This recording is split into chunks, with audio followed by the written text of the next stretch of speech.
Good day, ladies and gentlemen. Welcome po sa isang video na naman na sasagot sa inyong mga katanungan. At sa videong ito, ipapakita ko po sa inyo kung paano po kayo dapat mag-trade o mag-convert ng inyong TikTok Pay Later sa tulong ni DJ Chico, no? So simulan po muna natin sa TikTok Pay Later. Paano ba natin i-convert ang TikTok Pay Later? So kahit nasaan po kayo, ladies and gentlemen, nasa Luzon, Visayas o Mindanao, pwede po kayo. Except lamang pag nasa abroad, no? Actually, pwede rin naman kung nasa abroad po kayo mga kaibigan, basta ang shipping address ninyo ay sa inyo pong residence, no? Sa inyong kapamilya, sa inyong asawa, sa inyong anak. Ganon, pwede naman po yon. So, ang gagawin lang po ninyo, ladies and gentlemen, ito po. Buksan po ninyo ang inyong TikTok account. Tapos, pumunta po kayo sa my shop. Tapos dyan sa may shop, i-search nyo lang po yung name ng online store na yan na nakikita ninyo sa screen. Yan. Okay. Tapos, visit shop. Tapos hanapin nyo po dito yung mukha ko. Para hindi na kayo mahirapan. May mukha ko. Ayan. Yan. Tapos, pag nakita nyo na yung mukha ko na yan, mag-add to cart na po kayo. Yan, add to cart. Yan, merong tigwa 100 pesos. Yan, 100 pesos. May tigwa 500 pesos.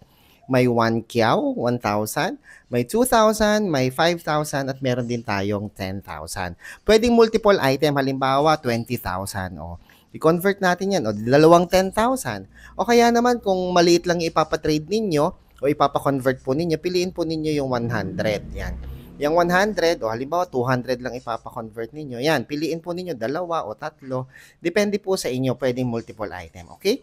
Tapos, halimbawa, napili nyo na yan, add to cart. Ganun lang po, ladies and gentlemen. Pag na-add to cart nyo na, i-check out nyo na po siya, piliin po ninyo pambayad ang inyong pay later. At may darating pong parcel sa inyo. At sa loob ng parcel na yan, meron pong instruction kung paano po ninyo ma-redeem ang inyong TikTok Pay Later. Applicable din po yan, ladies and gentlemen, sa inyong mga credit cards. Pwede nyo pong ipambayad yan kung gusto po ninyong ipa-encash ang inyong credit card. At applicable din yan sa Atomi, no? Sa Atomi naman, ang isa-select po ninyo na payment method ay ang credit card din. Kasi ilagay na ninyo ang inyong card details. Safe na safe po yan mga kaibigan kasi kayo po mismo yung magpa-process, kayo po mismo yung mag-aasikas. At ngayon, kung gusto niyo naman pong ipa-trade ang inyong Lazada Pay Later, simple lamang po ang inyong gagawin. Pumunta lamang po kayo sa inyong Lazada shop, sa inyong Lazada app.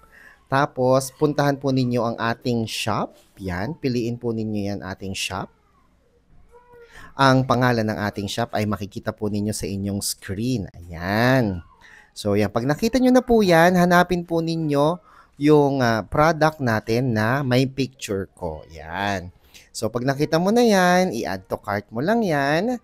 Pagkatapos mong i-add to cart, ayan, kunyari, meron din yan. Available din sa 100, 500 pesos, 1,000, 2,000, 5,000, or 10,000. Pwede rin po itong multiple item, mga kaibigan. So, halimbawa, 500, no?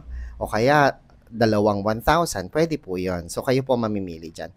Tapos, kapag ka na-add to cart nyo na, ang inyo pong payment method ay ang inyong Lazada Pay Later. Pwede rin po na credit card, ang inyong pambayad, o kaya ay Atomi.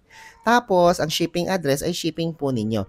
Pagdating po ng parcel sa inyo, meron pong manual instruction kung paano po ninyo ma-redeem ang inyong Pay Later. Lazada Pay Later o TikTok Pay Later. Ang dali lang, di ba mga kaibigan? Kung nagustuhan mo ang video na to, don't forget to click like, share, and subscribe. Ako po si Chico. Enjoy the rest of the day and God bless po.